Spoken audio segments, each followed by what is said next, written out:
उस माँ से कहते हो कि तू नहीं समझेगी जो बचपन में तेरे रोने की आवाज से समझ जाया करती थी। जब तू बोलना नहीं जानता था तो जानती थी कि तू क्या चाहता है, तू तेरा इरादा क्या है, तेरे पेट में दर्द है या तेरे जिस्म में दर्द है या तेरे सिर में दर्द है, वो उस वक्त तुझे समझती थी। और आज तू इतना बड़ा हो गया है, आज इतना अक्लमंद हो गया है, आज तेरी पोजीशन इतनी ऊंची हो गई है कि तू अपनी माँ से इतनी जुर्रत और इतनी हिम्मत कि अपनी माँ से कहता है तू नहीं समझेगी। जरा गौर से सुनिएगा, उनकी माँ आंखों से अंधी है, पैरों से लंगड़ी है, बूढ़ी है। कहने लगी बेटा मुझे खाने काबा का तवाफ करा दे, मेरे बेटे मुझे उम्रा करा दे, मेरे बेटे मैं तवाफ करना चाहती हूँ। उसके बेटे ने अपनी माँ को पकड़ा और खाने काबा तक ले गया, सवारी का इंतजाम किया और ले गया। और खाने काबा पहुंचने के बाद वो चूंकि पैरों से लंगड़ी थी, आंखों से अंधी थी, इसलिए वो चल नहीं सकती थी, इसलिए बेटे ने उसको अपनी पीठ के ऊपर लाद लिया। इस जमाने में व्हील चेयर चलती हैं, उस जमाने में व्हील चेयर भी नहीं थी। उसने अपने कांधे पर, अपनी पीठ पर अपनी माँ को लाद लिया। उसने एक चक्कर पूरा किया, 2 चक्कर पूरे किए, 3 चक्कर पूरे किए, 4 चक्कर, 5 चक्कर, और 5वें चक्कर को पूरा करने के बाद जब 6ठा चक्कर लगाने लगा तो उसकी मुठभेड़ हो गई, वो टकरा गया हजरत उमर फारूक रज़ी अल्लाह ताला अन्हु से, अपनी पीठ पर अपनी माँ को लादे हुए, और अपनी माँ अपने हजरत उमर से टकरा गया। हजरत उमर ने कहा ठीक ठीक ठीक चलिए, सलाम हुआ, सलाम अलैकुम, वालेकुम अस्सलाम। जब उसने 6 चक्कर 7 चक्कर पूरे कर लिए तो हजरत उमर के फारूक के पास आया। हजरत उमर ने कहा माशाअल्लाह, अपनी माँ की बड़ी खिदमत कर रहे हो तुम, इस बूढ़ी माँ को तुमने तवाफ कराया अपनी पीठ पर लाद कर। ये हंसते हुए कहने लगा अमीरुल मोमिनीन, मेरी माँ आंखों से अंधी है, इसलिए बर्तन में खुद धुल देता हूँ। मेरी बीवी नहीं है, मेरी माँ इसी कपड़ों में लैट्रिनो पेशाब कर लेती है, इसलिए कि वो लंगड़ी है, वो चल नहीं पाती है, और जब मैं घर पे नहीं होता हूँ तो इसी में वो गंदगी कर लेती है। अमीरुल मोमिनीन, मैं अपनी माँ का पेशाब और पैखाना भी साफ करता हूँ, अपने माँ के कपड़े भी धुलता हूँ, और आज मेरी माँ ने कहा कि मुझे तवाफ करा दे तो मैं उसको यहाँ तक ले आया और मैंने अपनी पीठ पर लाद कर अपनी माँ को तवाफ भी करा दिया। ऐ अमीरुल मोमिनीन, क्या मैंने अब भी अपनी माँ का हक अदा नहीं किया? क्या मेरी जिम्मेदारी पूरी हो गई? क्या मैंने अपनी माँ का हक अदा किया या नहीं? हजरत उमर फारूक की आंखों में आंसू आ गए और रोते हुए कहने लगे चलो यार, जाओ अपने घर और अल्लाह की इबादत में अपनी जिंदगी गुजारो। उसने पीछा करते हुए कहा अमीरुल मोमिनीन, मैंने मसला पूछा है, आपको जवाब देना होगा। फरमाया क्या पूछते हो? कहा ये बताओ, मैं पेशाब साफ करूं, पैखाना साफ करूं, अपने माँ के कपड़े धुलूं, अपने हाथ से खाना बनाऊं, अपने हाथ से माँ को खाना खिलाऊं, अपनी पीठ पर लाद कर मैं खाने काबा का तवाफ कराऊं, परिक्रमा कराऊं, क्या इसके बाद भी मैंने अपनी माँ का हक अदा किया या नहीं किया? हजरत उमर कहते हैं सुन, जब तुझे तेरी माँ जन रही थी, जब तुझे तेरी माँ पैदा कर रही थी, जब अपने पेट से तुझे बाहर कर रही थी, उसको जो दर्द हो रहा था, जो लीवर पेन हो रहा था, उसको जो दर्द हो रहा था तुझे जनते वक्त, तुझे पैदा करते वक्त, और उस दर्द में जो उसने पहली आह निकाली, जो उसने दर्द में पहली आवाज निकाली, आह, उसने अपनी जबान से जो पहला जुमला अदा किया, आह, जो उसने आह की आवाज निकाली, आए मेरे दोस्त, अभी तो तूने अपनी माँ की पहली आह का भी हक अदा नहीं किया, तू उसकी पूरे जीवन का और पूरी लाइफ का और पूरी जिंदगी का हक अदा क्या करेगा? अभी तो तूने उसकी पहली चीख का भी हक अदा नहीं किया, उसकी जिंदगी के हक के बारे में पूछता है, क्या अदा हो गया? अभी तो एक आह का भी हक अदा नहीं हुआ। ये है माँ का मकाम, ये है माँ का मर्तबा, ये है माँ का दर्जा। अगर आप नमाज पढ़ते हैं लेकिन आपकी माँ आपसे खुश नहीं है तो बेकार है आपकी नमाज। आप रोजा रखते हैं, आपकी माँ आपसे नाराज है तो बेकार है आपके रोजे। आप कितनी भी इबादतें कर लें, कितनी भी अल्लाह की पूजा पाठ कर लें, कितनी भी कुरान की तिलावत कर लें, लेकिन आपके माँ और बाप आपसे नाराज है तो आपकी इबादतें आपके मुंह पे मारी जाए। इबादत भी शर्त के साथ होती है। डॉक्टर दवा देता है तो परहेज भी बताता है। अल्लाह ने कहा है नमाज पढ़ो तो ये भी कहा है कि इसके साथ साथ ये भी करो। मेरे भाइयों, रमजान का महीना आ रहा है, रोजा रखने से पहले सोच लेना कि तुम्हारे माँ बाप तो तुमसे नाराज नहीं है। नमाजें पढ़ते हो तो सोच लेना, सर्दियों में दिसंबर और जनवरी की सख्त सर्दी में उठकर ठंडे पानी से वुजू बनाकर तहज्जुद पढ़ते हो और माँ बाप नाराज है तो सोच लेना कि तुम्हारी ये रात की इबादत अल्लाह कबूल करेगा या नहीं करेगा। इन चीजों पर जरा गौर करना। 2 चीजें हो गई, तीसरी चीज पर आई है। हर एक चीज ऐसी है कि जिस पर 2-2 घंटे बोला जा सकता है, लेकिन मैं मुख्तसर करते हुए आगे चल रहा हूं। तीसरी चीज पर गौर कीजिए। वला ततरुकन्न सलातन मक्तूबतन मुतअम्मिदन फ़इन्न मन तरक सलातन मक्तूबतन मुतअम्मिदन फ़क़द बरिअत मिन्हु ज़िम्मतुल्लाह। कभी भी किसी भी हाल में फर्ज नमाज मत छोड़ना, किसी भी हालत में फर्ज नमाज मत छोड़ना। अगर फर्ज नमाज छोड़ दी तो अल्लाह की जिम्मेदारी हट जाएगी, अल्लाह की जिम्मेदारी से निकल जाओगे। अल्लाह की कोई गारंटी नहीं तुम्हारी जिंदगी। ओफो, क्या जबरदस्त पॉइंट। किसी भी हाल में फर्ज नमाज मत छोड़ना। बाप बीमार है, मस्जिद में अजान हो रही है, अब अजान होगी, उसके 15 मिनट के बाद जमात होगी। बाप मेरा सीरियस है, जल्दी से फोन करो, एम्बुलेंस बुलाओ, या जब तक गाड़ी निकल रही है तब तक वुजू बनाओ और अपने घर में फर्ज ही फर्ज पढ़ लो 4 रकात ज़ोहर और जल्दी से अपने बाप को लेकर पहुंचो हॉस्पिटल के अंदर। यहाँ सुन्नतें छोड़ दो।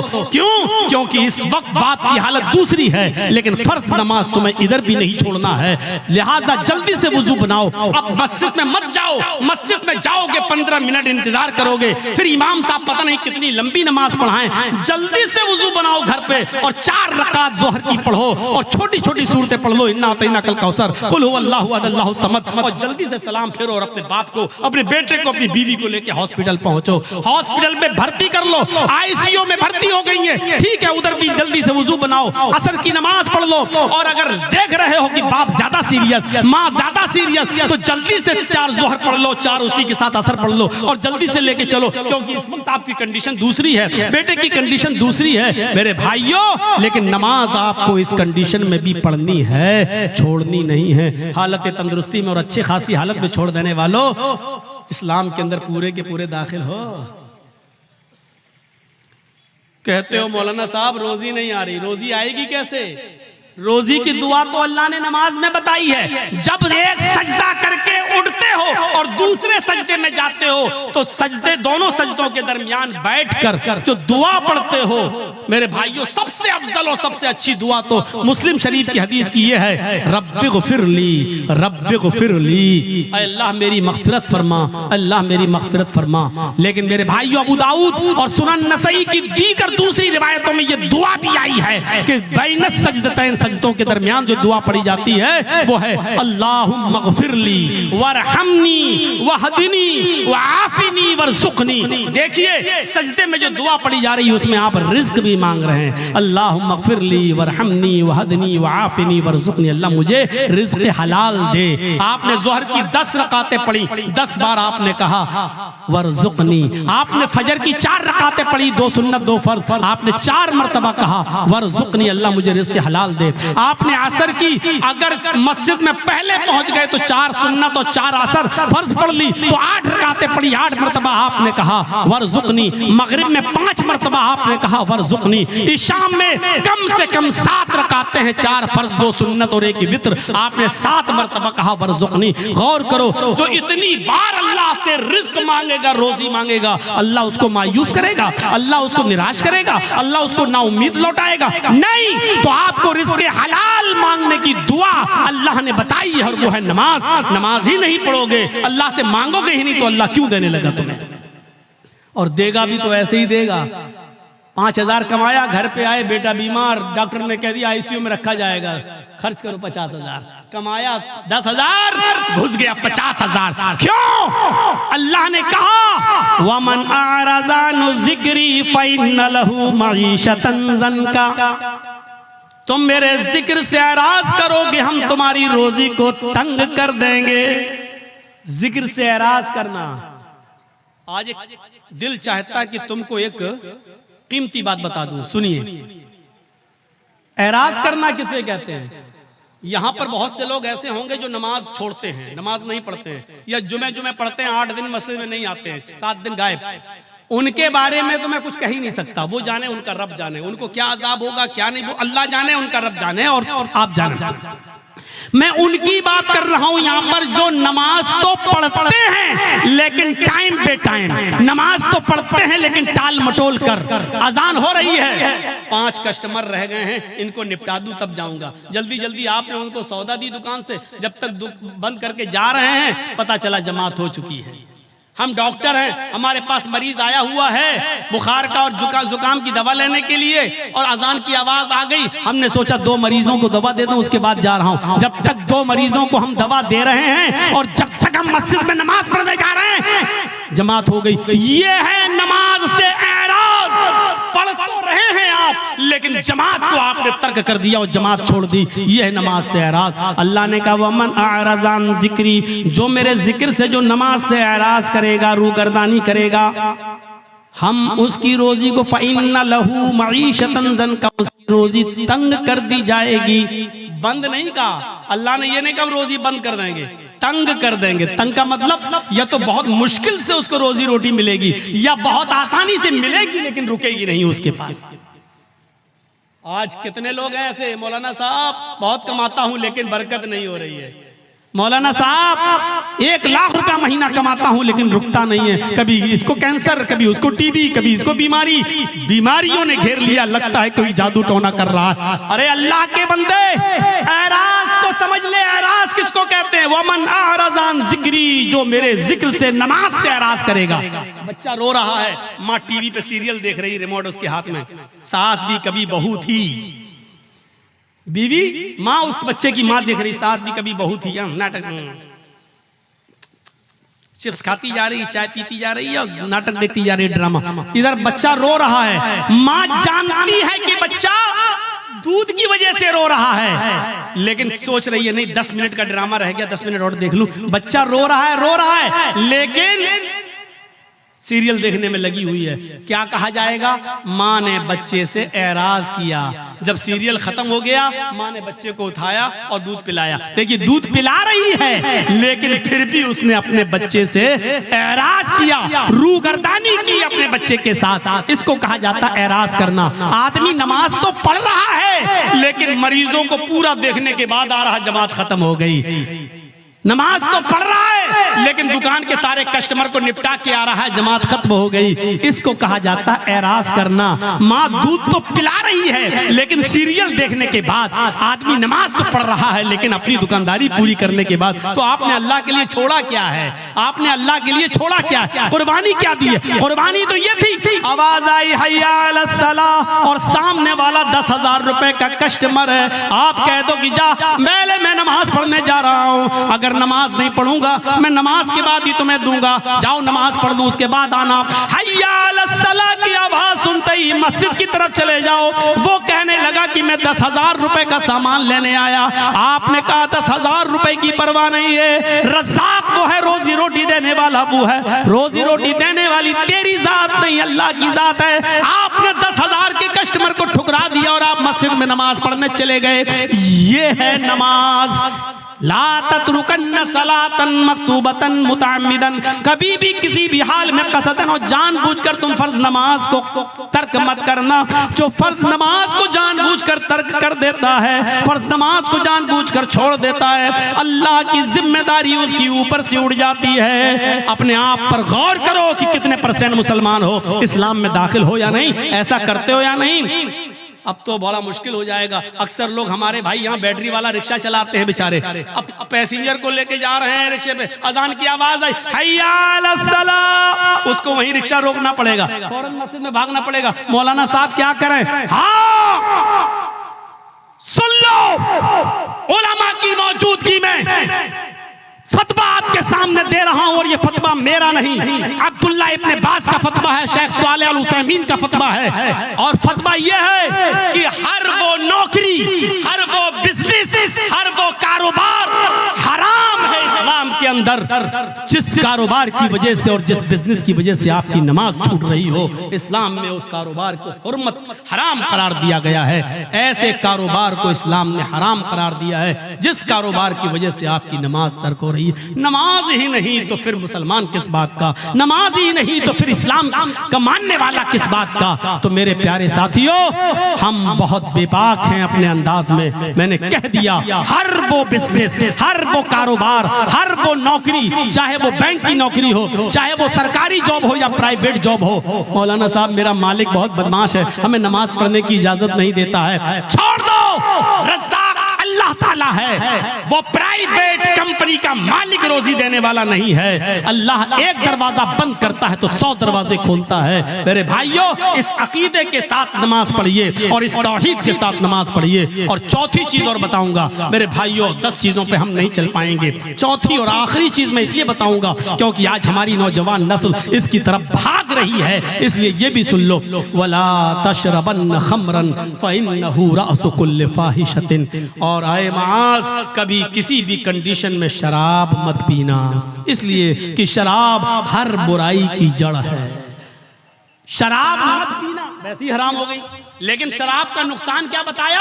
फ़इन्नहु रासु कुल्लि फ़ाहिशतिन, हर बीमारी, हर बुराई की जड़ है। यानी आप शराब पिएंगे तो कोई भी गुनाह कर सकते हैं। शराब पी के आदमी घर में आया, माँ ने डांटते हुए कहा, अच्छा तू शराब पी के आया कमीने, बेगैरत, शराब पी के आया, हट हट, तेरी माँ का, तेरी अपनी माँ को ही माँ बहन की गाली दे रहा है, अपनी बहन को ही गाली दे रहा है, अपनी बेटी को गाली दे रहा है। इससे बड़ा कमीना और इससे बड़ा रजील इंसान कौन हो सकता है जो शराब के नशे में आकर अपनी माँ को गाली दे, अपने ही बाप को गाली दे, अपनी बहन को और अपनी बेटी को गाली दे, अपने भाई को गाली दे। इससे बड़ा कमीना इंसान और कौन हो सकता है? मैंने खुद दिल्ली के अंदर देखा है, नाली में पड़ा, बीच सड़क पे पड़ा, पुलिस वाले लाठी मार के हटा रहे, अरे यहाँ मंत्री की गाड़ी जाने वाली, कमीना, हट हट हट हट। तो हंसते हुए कहता, कौन मंत्री, ओधी मोदी सब मेरे बाप के नौकर हैं। शराब के नशे में पुलिस वाले कहे, कमीने ये तो हमारी ड्यूटी नौकरी हटवाएगा, हट हट हट, उसको डंडे मार रहे। तो कौन गुजर रहा? का मंत्री आ रहे हैं, हट यहाँ से। तो कौन मंत्री, मोदी मोदी सब मेरे बाप के नौकर। शराबी की नजर में कोई किसी की हैसियत नहीं होती, बड़ी से बड़ी शख्सियत भी उसके सामने जीरो होती है। क्यों? क्योंकि उसने जो चीज पी है उसने उसकी अकल को खराब कर दिया, उसकी अकल को ढांप लिया, इसलिए उसकी नजर में बड़ी से बड़ी शख्सियत भी कुछ नहीं होती है। जब शराब हराम नहीं हुई थी, जब शराब हराम नहीं हुई थी तो नबी के चचा हजरत हमजा ने शराब पी ली थी और एक गाना गाने वाली के गाने के जोश में आकर उसने कहा, अला या हमजा लिशुर्फिन नवा, आए हमजा तू तो मोटी ऊंटनियों के लिए है। हजरत अली की ऊंटनी वहीं पर चर रही थी, चारा घास खा रही थी। हजरत हमजा को जोश में चढ़ा दिया कि ये ऊंटनी का कलेजा हमें मिल जाए तो कितना अच्छा। और गाने वाली थी और हमजा शराब के नशे में थे, उठाई तलवार, खंजर ऊंटनी का पेट चाक किया और कलेजा निकाल के लाए, उसको दे दिया, ले। हजरत अली आए, कहा ये तुमने क्या किया? मेरी ऊंटनी, कहा जा हट यहाँ से। शराब के नशे में हजरत अली को भगा दिया। हजरत अली ने अल्लाह के नबी से शिकायत की, अल्लाह के रसूल उनके साथ आए और जब आए कहा, चचा ये क्या कर दिया तुमने? अली की ऊंटनी को खंजर मार के मार डाला, उसका कलेजा निकाल लिया। हजरत हमजा शराब के नशे में थे, बुखारी की रिवायत, हजरत हमजा शराब के नशे में अल्लाह के रसूल से कह रहे, चल हट, तू तो मेरे बाप का नौकर है, तू तो मेरे बाप का गुलाम है। मेरे भाइयों, शराब के नशे में जब एक शख्स मोहम्मद रसूलुल्लाह को ऐसा कह सकता है तो इसका मतलब यह है कि शराब छोटे और बड़े की तमीज को भुला देती है। शराब इंसान के अंदर से इज्जत, रिस्पेक्ट और अदब को खींच लेती है। इसलिए नौजवानों, शराब जैसी मनहूस चीज को अपने मुआशरे से दूर रखिए, अपने समाज से दूर रखिए। आपको मालूम एक सुनन नसई का वाक़या सुनाकर अपनी बात को खत्म कर दूंगा। मेरे भाइयों जरा सुनिएगा सुनन नसई की रिवायत। एक औरत बेवा थी उस जमाने में, पुराने जमाने की बात। हजरत उस्मान इस हदीस के रावी हैं, फरमाते हैं कि एक औरत का शौहर मर गया। औरत बड़ी खूबसूरत थी, उसकी नौकरानी को, लौंडी को उसकी बदजनी के बारे में मालूम था। वो नौजवान लड़कों को तलाश करती रहती थी और अपना इरादा जाहिर करके उनसे गलत काम करवाती थी। एक दिन नौकरानी ने बताया कि एक नौजवान है, बड़ा नेक है, नमाजी है, बहुत बड़ी इबादत गुजार है, बहुत शरीफ है, लेकिन बड़ा खूबसूरत है। कहा कि उसको बुला कर लाओ। नेक आदमी, बहुत नेक इबादत गुजार आदमी।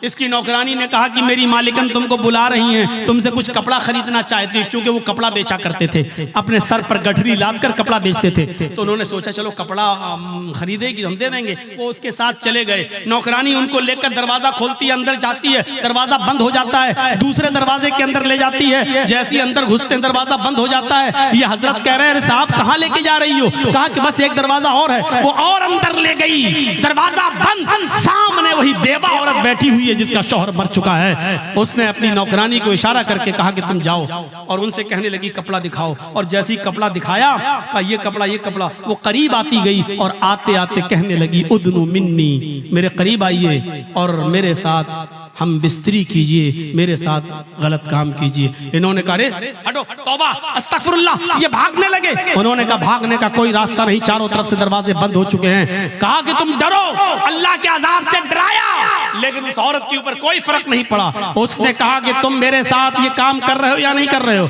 कहा कि नहीं करूंगा। कहा इधर अंदर आओ। उसे एक और दरवाजे के अंदर ले गई। क्या देखती है कि एक लकड़ी की टेबल रखी हुई है। उस लकड़ी की टेबल पर एक खूबसूरत छोटा बच्चा, जिसकी उम्र 5-6 साल रही होगी, खूबसूरत बच्चा बैठा हुआ है।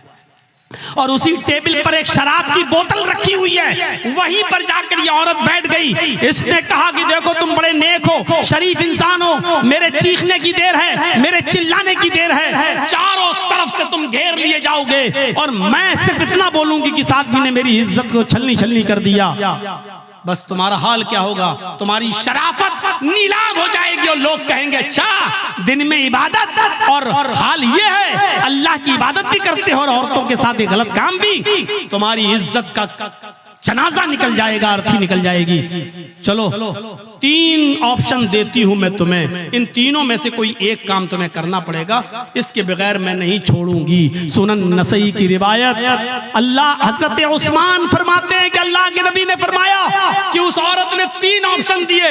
पहला ऑप्शन, आए हजरत जी मेरे साथ जिना करो, आओ मैं तैयार हूं तुम्हारे साथ गलत काम करने के लिए। कहा नहीं। दूसरा ऑप्शन बताओ?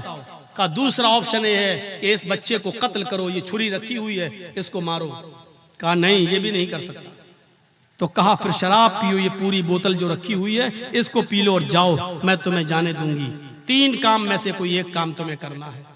इन्होंने नजर आसमान पे डाली, कहा अल्लाह जिना करना भी हराम, कत्ल करना उससे बड़ा गुनाह, सबसे बड़ा गुनाह कत्ल। इस बच्चे ने मेरा क्या बिगाड़ा जो इसको मैं मारूं? कत्ल नहीं कर सकता। उससे छोटा गुनाह यह है कि औरत मुझे बुरे काम के लिए उकसा रही है कि बुरा काम कर लो, मैं ये भी नहीं कर सकता। अय अल्लाह, मैं कत्ल भी नहीं कर सकता, ये भी नहीं कर सकता कि इसके साथ मुंह काला करूं। इन दोनों से शराब पीना तो छोटा गुनाह है, चलो यही पी लेता हूं क्योंकि बचने का कोई रास्ता नहीं है और जान बचाना भी जरूरी है, तो चलो हराम चीज पी लेता हूं। ये जिना तो नहीं है, ये कम से कम कत्ल तो नहीं है, किसी को बेकसूर तो नहीं मार रहा हूं और इसकी इज्जत से खिलवाड़ तो नहीं कर रहा हूं। अय अल्लाह, मेरे जुर्म को माफ कर देना। उसने ये कहकर शराब की बोतल उठाई और पूरी की पूरी बोतल वो शराब की पी जाता है। उस औरत ने कहा रुको, अभी चले जाना। थोड़ी देर रोका, शराब ने अपना रंग दिखाना शुरू कर दिया और जब शराब पीने के बाद इसकी अक्ल खत्म हो गई और चली गई और ये नशे में धुत हो गया, तो इसके हाथ में छुरी दी, कहा इस बच्चे को कत्ल करो। उसने शराब के नशे में आकर उस बच्चे को कत्ल भी कर डाला, उस बच्चे को मार भी डाला। फिर उस औरत ने हाथ पकड़ के उसको अपने ऊपर सवार किया, अपने कपड़े भी उतारे और उसके भी कपड़े उतारे और शराब के नशे में इस आदमी ने उस औरत के साथ जिना भी कर लिया, उसके साथ जो काम नहीं करना था वो कर लिया। मेरे भाइयों, फिर वहां से ये बचा और आया, मायूस रहा पूरी जिंदगी। मैं कहना ये चाह रहा था आपसे कि मेरे भाइयों कि कहां तो एक गुनाह करवाया जा रहा था, लेकिन शराब के बाद वो 3 गुनाह कर बैठा। देना आए मेरे परवरदिगार, मेरे पास वो कपड़ा मौजूद था, लेकिन मेरे भाई की हमदर्दी ने मुझे अंदर से झिझोड़ दिया है, इसलिए मैंने ये कह दिया है कस्टमर से कि वो कपड़ा मेरे पास नहीं, मेरे भाई के पास है। आय अल्लाह, मेरे इस झूठ को तू झूठ में मत लिखना, क्योंकि तू अच्छी तरीके से जानता है कि मेरी नीयत झूठ बोलने की नहीं थी, बल्कि अपने भाई की हमदर्दी करने की थी और मैं इसमें कामयाब हुआ। आय अल्लाह, अगर तुझे मेरी ये नेकी पसंद हुई हो तो तू इस नेकी को कबूल फरमा ले। आज के इस कंपटीशन के दौर में अपने गरीबानों के बटन खोलकर झांको और बताओ ऐसा दुकानदार आज के जमाने में कौन है और कौन यहां से खड़ा होकर कह सकता है कि हम पक्के और सच्चे मुसलमान हैं। कोई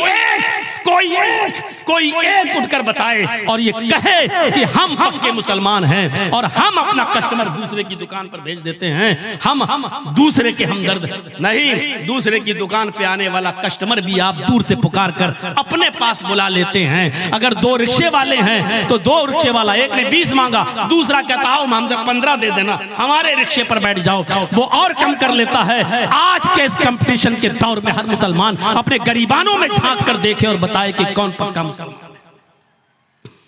नाम तो है मोहम्मद जर्जीस, नाम तो है मोहम्मद अजहर, नाम तो है नसीम अहमद, नाम तो है मोहम्मद अकरम, नाम है। और नाम रखने से कोई आदमी मुसलमान नहीं हो जाता। अगर नाम से ही कोई आदमी मुसलमान होता तो अल्लाह की कसम अब्दुल्ला इब्ने उबय इब्ने सलूल जन्नत में जाता। मेरे भाइयों, अगर नाम से ही कोई आदमी मुसलमान होता तो जाने कितने लोग ऐसे हैं कि जिनके नाम इस्लामी थे और वो नबी अकरम के मुखालिफ थे और अल्लाह के रसूल ने उनको जहन्नम में जाने की बशारत दी है। मेरे प्यारे साथियों, नाम रख लेने से कुछ नहीं होता और नाम के हो जाने से कुछ नहीं होता। हर आदमी गौर करके देखे कि वो कितना पक्का मुसलमान है। दूसरे की हमदर्दी का नाम ही तो इस्लाम है। इसीलिए तो अल्लाह के नबी सल्लल्लाहु अलैहि वसल्लम ने फरमाया कि वो आदमी मोमिन नहीं, वो आदमी मोमिन नहीं, वो आदमी मोमिन नहीं कौन? जो खुद पेट भर के खाना खा ले और उस दूसरा भाई उसका भूखा सो जाए। पड़ोसी, और पड़ोसी में कैद नहीं है कि मुसलमान, नहीं, कोई भी हो। पड़ोसी का लफ्ज है, कोई भी हो पड़ोसी होना चाहिए, चाहे वो हिंदू हो, यहूदी हो, ईसाई हो, बुद्धिस्ट हो, जैनी हो, सिख हो, किसी भी मजहब से उसका ताल्लुक है। अगर वो भूखा सो गया तो याद रखिए कि आपकी नमाज आपके मुंह पे मार दी जाएगी। नमाज, हम तो नमाज भी पढ़ते हैं तो ऐसा लगता है जैसे अल्लाह के ऊपर बहुत बड़ा एहसान करके आ रहे हैं। मस्जिद से निकले, दाढ़ी पे हाथ फेरे, निकल, अस्सलाम वालेकुम, वालेकुम अस्सलाम, लग रहा है जैसे अल्लाह पर बहुत बड़ा एहसान करके आया है, अल्लाह पर बहुत बड़ा एहसान करके।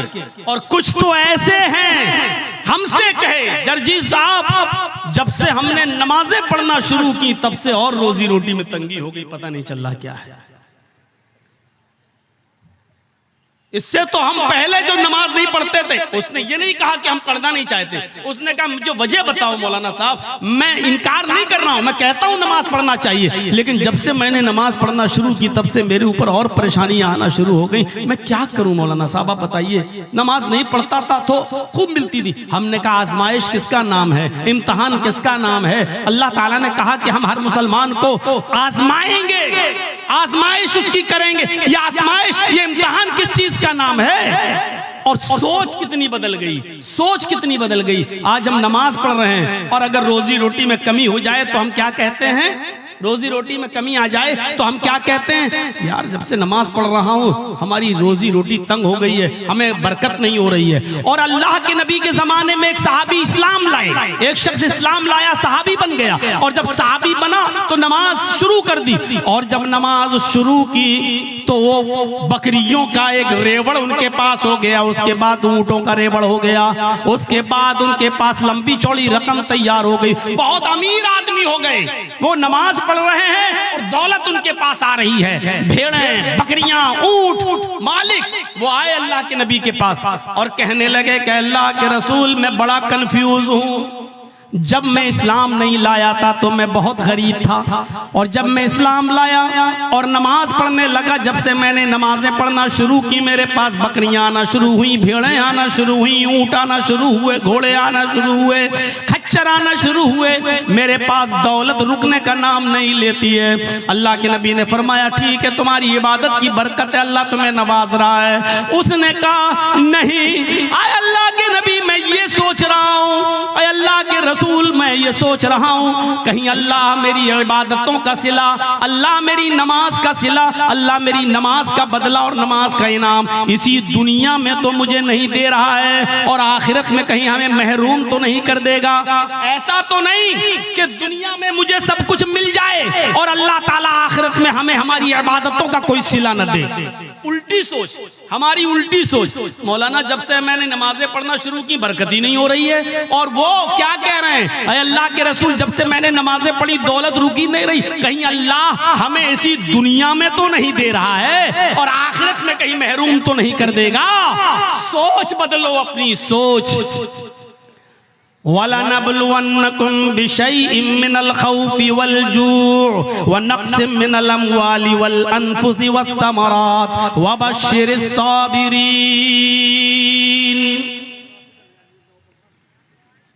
अल्लाह कहता हम तुम्हें आजमाएंगे। मुसलमानों सुनो, अल्लाह कहता हम तुम्हें आजमाएंगे। वलनब्लुवन्नकुम बिशैइन मिनल खौफ, हम तुम्हें आजमाएंगे खौफ डालकर, ऐसे हालात पैदा कर देंगे कि तुम डरोगे। जैसे आज पूरे हिंदुस्तान के ही नहीं पूरी दुनिया के हालात पर आप नजर डालिए आप, और किसी एक जगह पर भी आप देख लीजिए कि मुसलमान जहां रहता है उस मुसलमान को कहीं अमन, कहीं शांति, कहीं सुकून उसको नजर आ रहा है? मुझे बताइए। ईरान के हालात देखिए, मुसलमान कहीं सुकून के साथ है। सीरिया के हालात देखिए, मुसलमान कहीं सुकून के साथ है।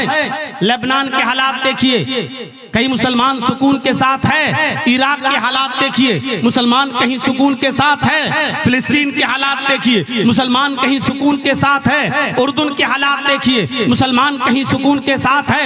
मुझे दुनिया का कोई ऐसा चप्पा बताइए जहां मुसलमान रहता है और वहां सुकून के साथ हो। आप अपना पड़ोसी मुल्क देख लीजिए, मस्जिदों में बमबारी हो रही है, एक दूसरे को मार रहा और कत्ल कर रहा है। आपके अपने पड़ोसी मुल्क के अंदर मस्जिदें तक महफूज नहीं हैं और वहां आत्मघाती हमले हो रहे हैं। ये कौन सा इस्लाम है और कौन सी इस्लाम की तालीम है? मेरे भाइयों, आप दुनिया के किसी चप्पे पे जाकर देख लो और बताओ, इतिहास, हिस्ट्री और आज की मौजूदा हालात को का जायजा लेकर मुझे बताओ कि मुसलमान कहां चैन और सुकून के साथ है। जोरे बात अलैहिमुज़िल्लतु वल मस्कना, इतना जलील, इतना रुस्वा, इतना इंसल्टेड, इतना जलील और रुस्वा दुनिया के किसी दौर में नहीं हुआ था जितना आज के दौर में मुसलमान है। क्यों? उसकी वजह यह है कि आज उसके अंदर से ईमान निकल चुका है। वला तहिनु वला तहज़नु व अंतुमुल अलौना इन कुंतुम मोमिनीन। अल्लाह ने तो हुकूमत और सल्तनत देने का वादा, इज्जत और सरदारी देने का वादा उस शर्त पे किया था कि अगर तुम्हारे अंदर ईमान होगा तो हम तुम्हें इज्जत देंगे, हम तुम्हें बुलंदी देंगे, हम तुम्हें बाइज्जत बनाएंगे। मेरे प्यारे साथियों, आज हम जितना जलील हैं उसकी वजह यह है कि आज हमारे अंदर उतना ही कम ईमान कमजोर है। आज उतना ही ईमान कमजोर है आज हमारे अंदर। अभी कोई कह दे किसी का चेहरा देखकर, और मैंने ये दूसरों को तो छोड़ो, मैंने अपनों को देखा है। अपनों से मुराद समझ रहे हैं शेर शाह बिरादरी को, और भी खुल के कह दूं अहले हदीसों को। बस ऐसे ही, अरे बाप तुम्हारा चेहरे पे देखो बहुत मायूस परेशान नजर आते हो। देखिए धूल में लाठी मार रहे हैं, हकीकत में हमें कुछ नहीं मालूम। मुझे लगता है कि जरूर तुम्हारा कोई रिश्तेदार तुम्हारे साथ गड़बड़ कर रहा है, जादू टोना का असर लग रहा है तुम्हारे ऊपर। उसके बाद वो बस आपके पीछे हाथ धोकर नहीं नहा धोकर पड़ जाएगा। है मौलाना साहब आपको कैसे मालूम? बिल्कुल सही बात है मौलाना साहब, जितना पैसा आता है बचता ही नहीं है। हम कमाते बहुत हैं, एक दिन में 10,000 रुपए कमाते हैं, लेकिन घर आते आते हमारा कभी बेटा बीमार, कभी बीवी बीमार, कभी ये बीमार, कभी वो बीमार, एकदम चला जाता है। मौलाना बरकत नहीं हो रही है। आपने सही पहचाना है। अब मौलाना साहब को मौका मिल गया बकरा हलाल करने का। अब सही है, ये आदमी बस मेरे जाल में फंस गया। एक आदमी तो बाकायदा ऐसा मिला, कहने लगा कि बहुत अच्छी बात आपने कही है, इसका इलाज तो हो जाएगा लेकिन खर्चा बहुत पड़ेगा। उस बेचारे मजबूर आदमी ने कहा कि कितना खर्चा लगेगा मौलाना साहब? कि बहुत ज्यादा नहीं, बस दुनिया में 1,24,000 नबी आए, हर नबी के नाम पर 1 रुपया दे दो तुम्हारी मुसीबत हल हो जाएगी। अब सोचो कि हर नबी के नाम पर 1 रुपया देगा तो 1,24,000, यानी मौलवी साहब की डिमांड ये है कि 1,24,000 रुपया हमको दे दो, तुम्हारी मुसीबत दूर हो जाएगी। और इसको कम आंकने का अंदाज देखो, हर नबी के नाम पर 1 रुपया। अरे एक नबी के नाम पर 1 ही रुपया तो मांग रहे हैं। इससे पूछो कि ईमान तो तेरा मुहम्मदुर रसूलुल्लाह पर है, इकरार है कि अल्लाह ने और भी नबी भेजे हैं, ईमान तो मुहम्मदुर रसूलुल्लाह पर है। और इस बात पर भी ईमान है कि अगर वो सारे के सारे नबी के दौर में, किसी भी पैगंबर के दौर में अगर मुहम्मदुर रसूलुल्लाह आ जाते तो उस नबी को भी मोहम्मद पर ईमान लाना पड़ता, उस रसूल को भी मुहम्मदुर रसूलुल्लाह पर ईमान लाना पड़ता। जब उस रसूल की रिसालत मुहम्मदुर रसूलुल्लाह के आ जाने के बाद कल आदम है, मनसूख है, तो फिर उसके नाम पर तू पैसा कैसे मांग सकता है? उसके नाम पर तू रुपया कैसे मांग सकता है? उसके नाम पर तू पैसा की डिमांड कैसे कर सकता है? ये कोई सवाल अगर कर देगा तो कह देंगे वहाबी हो तुम, हट हट हट तुम यहां से। ये इतनी अकल तो वहाबियों के पास होती, तुम्हारे पास कहां से आ गई? मेरे साथियों, अल्लाह ने कहा या अय्युहल्लज़ीना वला नबलुवन्नकुम बिशैइन मिनल खौफ, हम खौफ डालकर भी तुम्हें आजमाएंगे। ये खौफ नहीं है तो और क्या है? आज के हालात पर जरा नजर डालिए, खौफ डालकर भी हम तुम्हें आजमाएंगे। वलजू, ऐसे हालात पैदा कर देंगे कि तुम भूखे रहने पर मजबूर हो जाओगे, कारोबार फेल, सुबह खा लिया तो शाम को भूखे, शाम को खा लिया तो सुबह भूखे, भूख से तुम तड़पने लगोगे, हम तुम्हें भूखा रखकर भी आजमाएंगे। व नक्सिम मिनल अम्वाल, तुम्हारे मालों में नुकसान करके भी हम तुम्हें आजमाएंगे। वल अनफुस, तुम्हारी जानें लेकर भी हम तुम्हें आजमाएंगे। देखिए कैसी कैटेगरी बयान की अल्लाह ने, खौफ डालकर भी आजमाएंगे, भूखा मारकर, भूखा रखकर भी आजमाएंगे, तुम्हारे मालों में नुकसान पहुंचाकर भी तुम्हें आजमाएंगे, तुम्हारी जानें लेकर भी आजमाएंगे। वस्समरात, तुम्हारे फल फ्रूट, खेतियां बाड़ियां, खेत और सब्जियां बर्बाद करके भी हम तुम्हें आजमाएंगे। यानी तुम्हारे खेतों में नुकसान करके, जिसकी तुम पैदावार करते हो, मकई, चावल, धान, भुट्टा, जिन चीजों को तुम जमीन में उगाते हो, जमीन से पैदा करते हो, फल फ्रूट सब्जी की शक्ल में, अनाज की शक्ल में, हम इसको भी बर्बाद करके हम तुम्हें आजमाएंगे।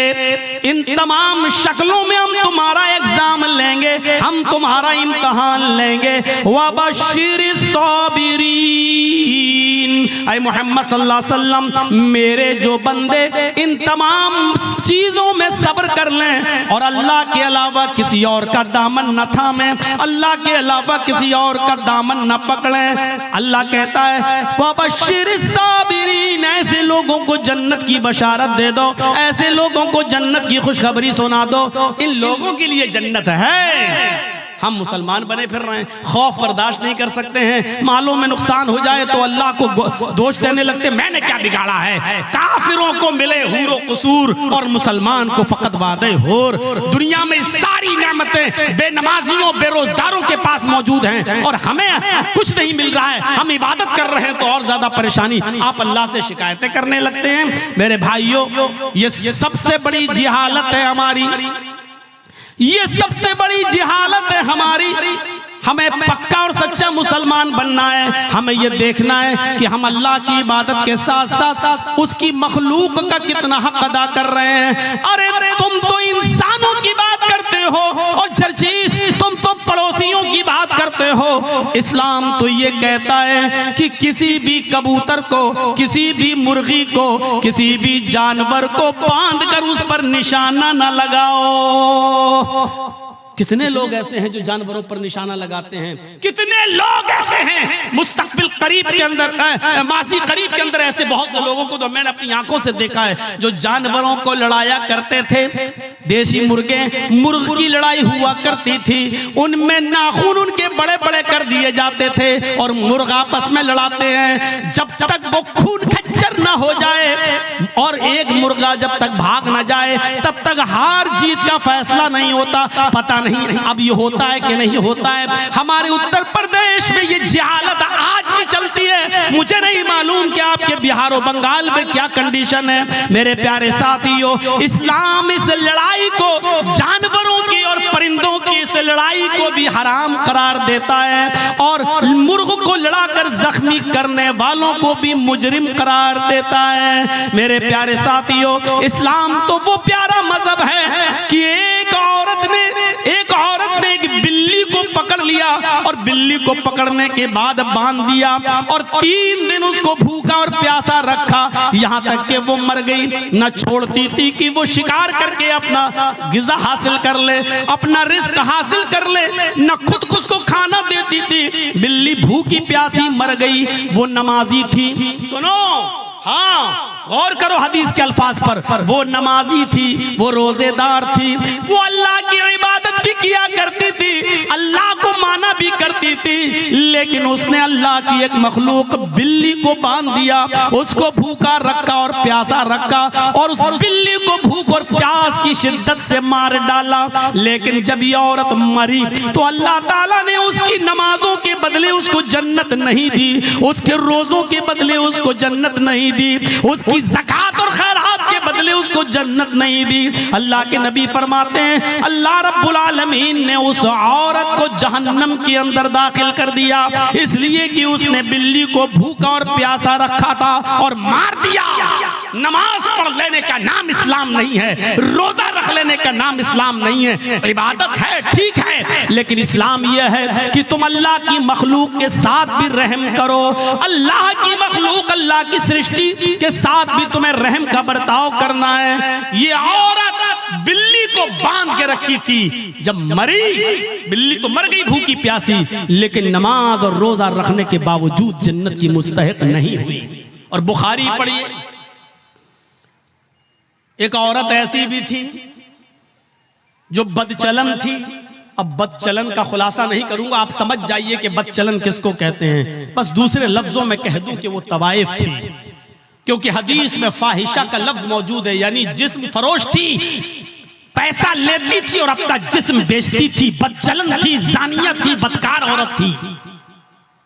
उसने एक जंगल में एक कुत्ते को देखा जो गीली जमीन के पास बैठकर अपनी जबान से गीली जमीन को चाट रहा है। गोया कि वो प्यासा है और उस गीली जमीन से कुछ पानी लेना चाहता है, लेकिन गीली जमीन से पानी नहीं मिल रहा है। हदीस के अल्फाज हैं, उस औरत को उस कुत्ते पर रहम आ गया, उसने अपना मोजा उतारा। एक रिवायत में आता है उसने अपनी ओढ़नी, अपना दुपट्टा उतारा, उसने उस दुपट्टे को कुएं में डाला। एक हदीस में आता है कि उसने अपना मोजा, चमड़े का मोजा चलता था, वो चमड़े का मोजा उतारा, अपनी ओढ़नी में बांधा और उस ओढ़नी को चमड़े के मोजे के साथ जब कुएं में डाला तो कुएं का पानी उस मोजे में, उस चमड़े के सॉक्स में आ गया। पूरा मोजा उसने पानी से भर लिया और वो कुत्ते के पास आई और उसने पानी उस कुत्ते के मुंह के पास उलट दिया। कुत्ते ने अपनी जबान से चाट चाट कर वो पानी पी लिया। उस वक्त तक वो उसको पानी पिलाती रही जब तक कि वो कुत्ता प्यास की शिद्दत से उसकी प्यास बुझ नहीं गई, वो सैराब न हो गया और अपने आप दुम हिलाकर जाने लगा। गौर करो आए मुसलमानों, ये औरत बदचलन थी, ये औरत जानिया थी, ये औरत जिस्म फरोश थी, इसने नमाजें न पढ़ी थी, रोजा नहीं रखा था, लेकिन एक कुत्ते को पानी पिलाया। वो रहमान और रहीम की रहमत ऐसी जोश में आई, उस रब्बुल आलमीन की रहमत ऐसी जोश में आई कि जब ये औरत मरी तो अल्लाह को उसकी ये नेकी पसंद आई और अल्लाह ने उस औरत को जन्नत के अंदर दाखिल कर दिया। इस्लाम ये बताता है कि अल्लाह अपना हक माफ कर सकता है, लेकिन मखलूक का हक मारोगे तो अल्लाह माफ नहीं करेगा। नमाजों में सुस्ती होगी, अल्लाह माफ कर सकता है, रोजे में सुस्ती होगी, अल्लाह माफ कर सकता है, लेकिन अगर आपने किसी का हक मारा है तो अल्लाह माफ नहीं करेगा जब तक कि आपका वो भाई आपको माफ न कर दे। कितने लोग बैठे हैं यहाँ पर, कितने यतीमों का हक मारे बैठे होंगे, कितना अपने भाइयों का हक मारे बैठे होंगे, और इन सब के हक नहीं भी मारे होंगे तो अपनी बेटियों को और अपनी बहनों का हक तो मारे ही होंगे। कितने लोग हैं जो ये कह के जाते हैं कि मेरे मरने के बाद मेरे बेटों के साथ साथ मेरी बेटी को भी हमारी विरासत में से कुरान और हदीस के मुताबिक हिस्सा दे देना। और कितने ऐसे लोग हैं कि बाप के मरने के बाद अपने बाप की विरासत में बेटों के साथ साथ वो अपनी बहनों को भी हक देते हैं। और कितने ऐसे भाई हैं वो मुझे बताएं खड़े होकर कि जिन्होंने अपनी प्रॉपर्टी में से अपनी बहनों को भी हिस्सा दिया हो। हाजी साहब हैं, नमाज पढ़ने जा रहे हैं, लंबी दाढ़ी है, तहज्जुद की नमाज पढ़ रहे हैं, मर गए लेकिन अपनी प्रॉपर्टी में से अपनी बहन को हक देकर नहीं गए। अरे बाप की प्रॉपर्टी में से भी हक है और भाई की प्रॉपर्टी में से भी बहन का हक है। बहन को अल्लाह ताला ने लड़की को हर तरीके से हक दिया है। बाप भी अपनी बेटी को देगा, भाई अपनी बहन को देगा, शौहर भी अपनी बीवी को देगा, और बेटा है तो वो भी अपनी माँ को, बेटे की प्रॉपर्टी में से माँ को भी हक मिलेगा। एक औरत चारों तरफ से हकदार है, समझ रहे? जैसे मेरी एक बहन है, वो मेरे बाप की विरासत से भी हिस्सा पाएगी, और जर्जीस को जो हिस्सा मिला है या जो हमने कमाया है और खरीदा है, प्रॉपर्टी बनाई है, जर्जीस की प्रॉपर्टी में से भी वो हकदार होगी।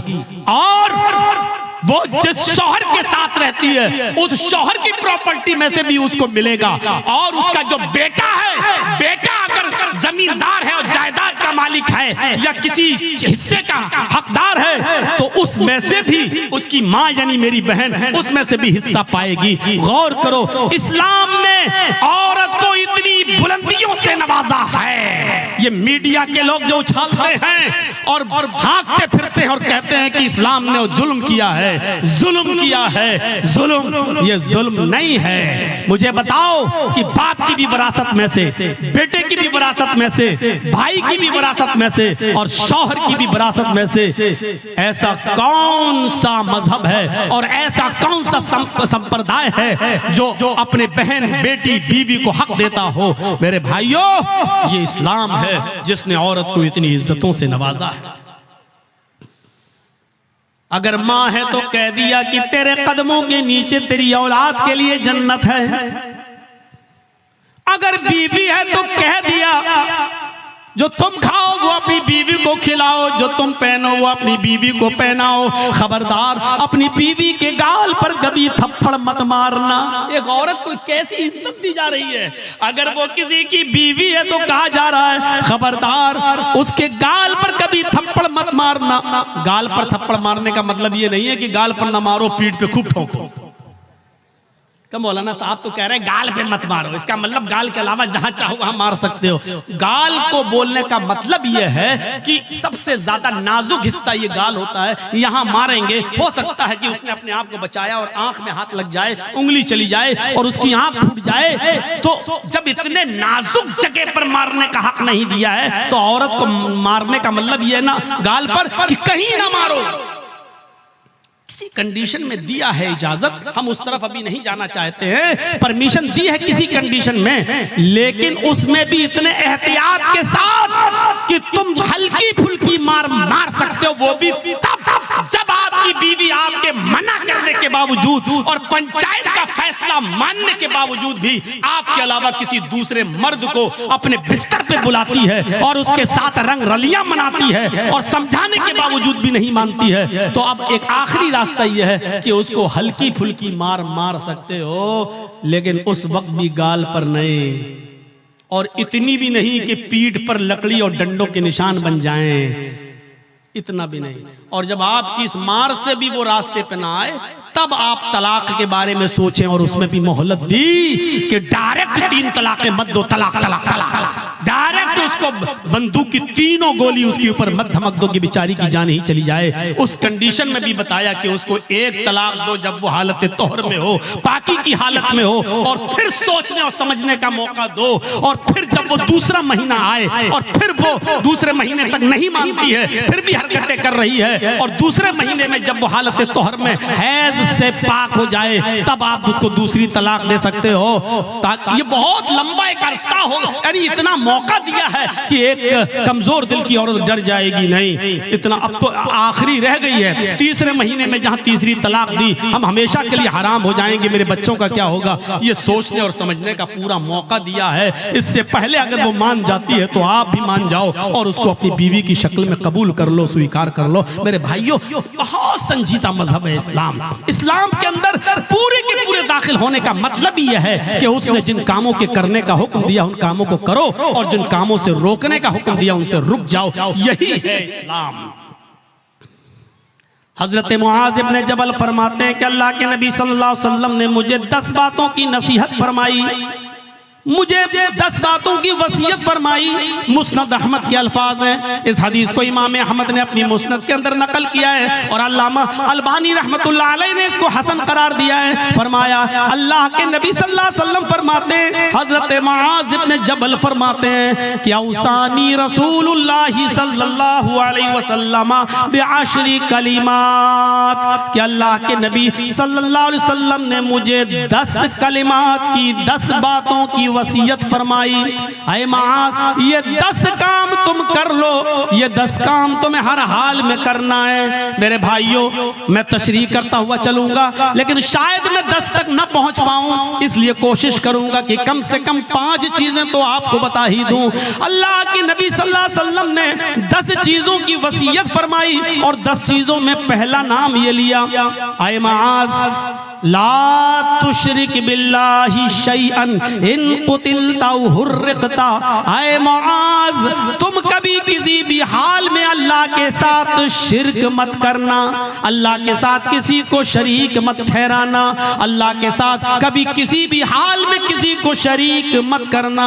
इन कुतिलता औ हुर्रिकता, अगरचे तुम्हें कत्ल कर दिया जाए या तुम्हें आग में जला दिया जाए। अरे भाई, 1 घंटा हो गया बोलते हुए, अब तो बैठ जाओ सही से। लगता है स्प्रिंग लगा हुआ है आपके। कुतिलता, अगरचे कत्ल कर दिया जाए। शिर्क बड़ी अजीब चीज है।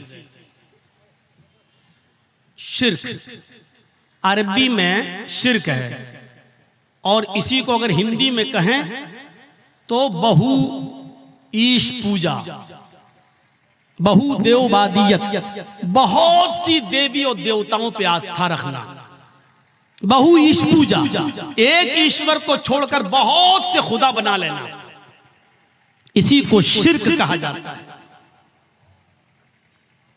मजबूरी की कंडीशन में, मजबूरी की कंडीशन में इस्लाम कुफ्र की इजाजत तो देता है। एक याद रखिएगा मसला, आपकी जान जा रही हो, लोग पिस्टल लेकर खड़े हों, आप जंगल में अकेले हो, आपके दुश्मन आपको कत्ल करना चाहते हैं और आपसे कुफ्र कराना चाह रहे हैं और कह रहे हैं कि ये कुफ्र कर वरना तेरी जान ले लूंगा, तो अपनी जान बचाने के लिए कुफ्र की इजाजत तो है।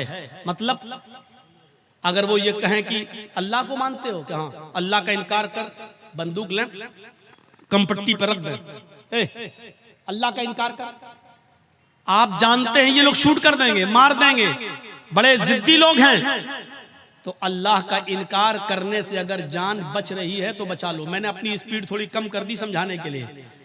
समझिए पहले, कुफ्र किसको कहते हैं और शिर्क किसको कहते हैं। कुफ्र भी हराम है, शिर्क भी हराम है, लेकिन कंडीशन देखिए क्या है। इस्लाम के अंदर सूअर का गोश्त भी हराम है, लेकिन अगर जान जा रही है आपकी, जान जा रही है आपकी और हलाल चीज कोई नहीं मिल रही है, तो जान बचाना भी फर्ज है। अगर आपको सूअर का गोश्त मिल रहा है खाने के लिए, तो इस्लाम परमिशन देता है कि अगर सूअर का गोश्त खाकर जान बच रही है तो जान बचा लो, लेकिन पेट भर के नहीं खाना है, सिर्फ उतना ही खाना है जितने में खाकर तुम्हारी जान बच सकती हो। ये कंडीशन। जान बचाना फर्ज है, लेकिन कहीं फर्ज होने के बावजूद इस्लाम कैटेगरी देखिए, मजबूरी है और जान जाने वाली है। कुफ्र से करने से तो जान बच रही है। अल्लाह के नबी फरमाते हैं कि कुफ्र से जान बच रही है तो बचा लो, लेकिन दिल से अल्लाह का इनकार मत करना। उनके मुंह पे कह देना हाँ हाँ हाँ नहीं नहीं नहीं मैं अल्लाह को मानता ही नहीं हूं, मैं अल्लाह को मानता। सिर्फ जबान से कहना, दिल में अकीदा नहीं होना चाहिए। और जब वो छोड़ दे तुम्हें तो घर पे आओगे, अल्लाह तू तो मेरे दिल का हाल जानता ही है, मैंने मजबूरी में कह दिया था। अरे अल्लाह मैं दिल से तुझे मानता हूं और तेरा इकरार करता हूं, अशहदु अल्ला इलाहा इल्लल्लाह व अशहदु अन्ना मुहम्मदन अब्दुहु व रसूलुहु। आपका इस्लाम कोई फर्क नहीं पड़ेगा, क्योंकि आपने जान बचाने के लिए अल्लाह का इनकार किया। अल्लाह का इनकार करने से जान बच रही है तो बचा लो। लेकिन यहाँ कंडीशन क्या है? ला तुशरिक बिल्लाही शैअन इन कुतिलता हुर्रिकता। यहाँ इस्लाम, अल्लाह के नबी क्या कह रहे हैं? अगर तुझे कत्ल भी कर दिया जाए और तुझे जला दिया जाए, आग में डाल दिया जाए, ये काम करा लेना, लेकिन शिर्क मत करना अल्लाह के साथ। अल्लाह के साथ शिर्क मत करना। मौलाना जर्जीस मर गए, जर्जीस की कब्र बन गई, जर्जीस का मजार बन गया। बेटा बेटी अल्लाह से मांगो, आय अल्लाह 10 सालें हो गई, बेटा नहीं हुआ, बेटी नहीं हुई, अल्लाह मुझे नेक बेटा दे, मुझे नेक बेटी दे। ठीक है, अब आप जर्जीस के पास कब्र पे चले जाओ, मजार पे, और कहो बहुत अच्छे आदमी थे, आय अल्लाह तू डायरेक्ट मेरी नहीं सुनता है, इनके वसीले से हम दुआ कर रहे हैं, जर्जीस साहब तुम मेरी दुआ लेके अल्लाह के पास चले जाओ, जर्जी साहब मुझे अल्लाह से बेटा बेटी दिलवा दो। यही शिर्क है। मैंने कह दिया जो कहना था। समझदारों के लिए इशारा काफी है, कोई जरूरी है किसी का नाम लिया जाए? जब बगैर नाम लिए बात बन रही हो तो नाम नहीं लेना चाहिए। मेरे भाइयों, मैंने अपना नाम ले लिया और क्लियर कर दिया, ये शिर्क है कि अल्लाह को छोड़कर किसी और को पुकारा जाए, किसी और से मांगा जाए। इज़ा सअल्ता फसअलिल्लाह, सवाल करो तो अल्लाह से, व इज़ा इस्तअनता फस्तईन बिल्लाह, और जब मदद तलब करो तो अल्लाह से। मेरे भाइयों, कोई कंपट्टी पर बंदूक रखकर ये कहे कि मैं इस पूरी कौम का सरदार हूं, मुझे सजदा कर, मेरे सामने झुक, मेरे सामने सजदा कर, या मेरे सरदार को सजदा करो, ये मेरे सरदार हैं, तो अल्लाह का इनकार करके जान बच रही है तो बचा लो। लेकिन अगर किसी को सजदा करके जान बच रही है तो यहां इस्लाम आपको जान बचाने की इजाजत नहीं देता, सजदा करने की इजाजत नहीं देता। यहां कहा है अल्लाह के रसूल ने, आए माज शिर्क मत करना। अल्लाह का इनकार करके जान बच रही है तो बचा लेना, लेकिन अगर अल्लाह के अलावा किसी गैर को सजदा करना पड़े तो किसी गैर के सामने सर झुकाकर अपनी जान मत बचाना। अगर वो तुम्हें मारना चाहे तो मार दें, कुतिलता कत्ल करना चाहे तो कत्ल कर दें, हुर्रिकता जलाकर आग में डालकर तुम्हें कोयला बनाना चाहे तो बना दें, राख करना चाहे तो कर दें। ये अपने जिस्म को दुनिया में करा लेना, लेकिन किसी गैर के सामने सजदा मत करना। अब आप समझ गए कितनी इंपॉर्टेंट बात है। अब हर मुसलमान गौर करे कितना परसेंट मुसलमान है। पहले तो ये गौर करे कि वो मुसलमान है या नहीं, फिर ये गौर करे है तो कितना परसेंट, कितना परसेंट वो मुसलमान है। मुझे तो नहीं लगता कि कोई आदमी 10% भी कह सके कि मैं 10% भी मुसलमान हूं। आगे आने वाले वाकयात, अभी हम चल रहे हैं आपकी तरफ। मेरे भाइयों, अकल भी नहीं मानती इस बात को। आप बताइए, आप यहां रहते हो भुलकी में, और आपकी बीवी भुलकी में रहती है, और आप मेहनत करने दिल्ली गए, और दिल्ली में कोई आदमी मेहनत कर रहा है, यहां से आया बेचारा और वो घूमने आया, आप ही के गांव का है भुलकी का।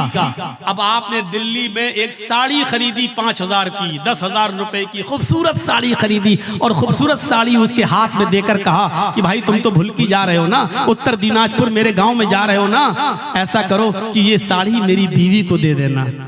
शौहर ने मेहनत की, मजदूरी की, अच्छा कमाया, और उसके बाद एक साड़ी खरीद कर अपने दोस्त को दी और कहा कि मेरे गांव में जाना और मेरी बीवी को दे देना। दोस्त घर पे आया, दरवाजे को दस्तक दी, बीवी ने दरवाजा खोला, आइए बैठिए, क्या हुआ? आपके हस्बैंड ने आपके लिए साड़ी भेजी है। उसने साड़ी दी, ओह इतनी खूबसूरत साड़ी, आइए आइए बैठिए, चाय पी के जाइए। उसने दरवाजे खोले। अब हकीकत क्या है? उस औरत को तारीफ किसकी करना चाहिए, शौहर की या साड़ी देने वाले की? आपकी अकल भी कहेगी यार जिसने साड़ी भेजी है उसकी तारीफ, कितने अच्छे हैं मेरे शौहर, देखो इतनी दूर से भी मुझसे कितना प्यार करते हैं और मुझे कितना मानते हैं, मेरा ख्याल रखते हैं, साड़ी भेजी। अब वो औरत बजाय शौहर के तारीफ करने के अपने दिल के सारे दरवाजे इस साड़ी लाने वाले के लिए खोल दे। एक्सक्यूज मी, आइए चाय पी लीजिए, आप कितने अच्छे हैं, आप हमारे लिए साड़ी लेके आए हैं, चलिए कहीं डेट पे चलते हैं, चलिए कहीं घूमने चलते हैं। उसी की तारीफ के पुल बांधने लगे। और शौहर को अगर पता चल जाए दिल्ली में बैठे हुए आज के इस कंप्यूटराइज्ड दौर के अंदर कि कमबख्त साड़ी मैंने भेजी और बेगैरत दिल दे बैठी साड़ी देने वाले को, वहीं से मोबाइल करेगा, फोन की घंटी बजेगी, बीवी उठाएगी, कुछ सुनेगा नहीं, कहेगा तलाक तलाक तलाक। कम बखत साड़ी मैं भेजू तारीफ दूसरे की कर रही है, साड़ी मैं भेजू घूम रही दूसरे के साथ। अल्लाह ने नबियों को भेजा, रसूलों को भेजा, पीरों को, वलियों को भेजा कि जाओ तुम मेरे दीन का प्रचार करो और इस्लाम की और तौहीद की दावत को बुलंद करो। बजाय इसके कि हम अल्लाह की हम्दो सना बयान करें, उसी को मुश्किल कुशा माने, उसी को हाजत रवा समझें, अब हम अल्लाह को छोड़कर कहें कि तुम्हारे दर पे आया हूं, झोला झोली भर के जाऊंगा वरना मर के जाऊंगा। तो मेरे भाइयों, इससे बड़ी बेगैरती की बात क्या हो सकती है? जैसे एक शौहर अपनी बीवी की बेगैरती बर्दाश्त नहीं कर सकता, ऐसे ही अल्लाह भी इस बेगैरती को बर्दाश्त नहीं कर सकता कि बंदा मुझे छोड़कर मेरे ही हम ही तुम्हारे जैसे बंदों से मांगे। अरे तुमको खाने की जरूरत पड़ती है, उनको भी पड़ती है, तुम पीते हो वो भी पीते हैं, तुमको बुखार आता है उनको भी आता है, तुम्हें सर में दर्द होता है उनको भी सर में दर्द होता है, तुमको पेशाब और पायखाने की जरूरत होती है उनको भी होती है। वो खुद हमारी रोजी रोटी के मोहताज हैं, वो खुद हमारे मदद के मोहताज हैं, वो तुम्हारी मदद क्या करेंगे? मेरे प्यारे साथियों, इस चीज को समझ लीजिए तो इस्लाम के अंदर पूरे के पूरे आप दाखिल हो जाएंगे। तो पहली चीज यहीं पर स्टॉप। ला तुशरिक बिल्लाहि शैअन इन कुतिलता औ हुर्रिकता। पहली चीज काट दिया जाए, टुकड़े टुकड़े कर दिया जाए या जला दिया जाए, अपने आप को जला लेना, कटवा लेना, लेकिन गैरुल्लाह को सजदा न करना, शिरक मत करना। पहली चीज। दूसरी चीज, आइए नौजवानों तुम्हारे लिए बेहतरीन चीज, वला तउक़न्न वालिदैक व इन अमराका अन तख़रुज मिन अहलिका व मालिक। कभी किसी भी हाल में अपने पेरेंट्स की, अपने माँ बाप की नाफरमानी मत करना, उनके साथ बुरा सलूक मत करना, उनका दिल कभी मत दुखाना। आगे वाले जुमले मेरे भाइयों हमारी आंखें खोल देंगे। वही नमराका अन तख़रुज मिन अहलिका व मालिक। अगर जिन तुम्हें तुम्हारे वालिदैन, तुम्हें तुम्हारे माँ और बाप दोनों तुम्हारे घर से, अपने घर से नहीं, वो तो घर है ही, तुमने मेहनत करके जो घर कमाया है और बनाई है बिल्डिंग, और तुमने जो शादी की है, अगर वो तुम्हें हुक्म दें कि तुम अपने घर से निकल जाओ, तो अपने बाप का हुक्म मानते हुए तुम्हें अपना घर छोड़ना पड़ेगा। वो अहल, अगर वो कहें कि तुम अपने अहल वयाल, बीवी बच्चों को भी छोड़ दो और भागो यहाँ से, तो तुम्हें अपने माँ बाप की बात मानकर अपने बीवी बच्चों को भी छोड़ना पड़ेगा।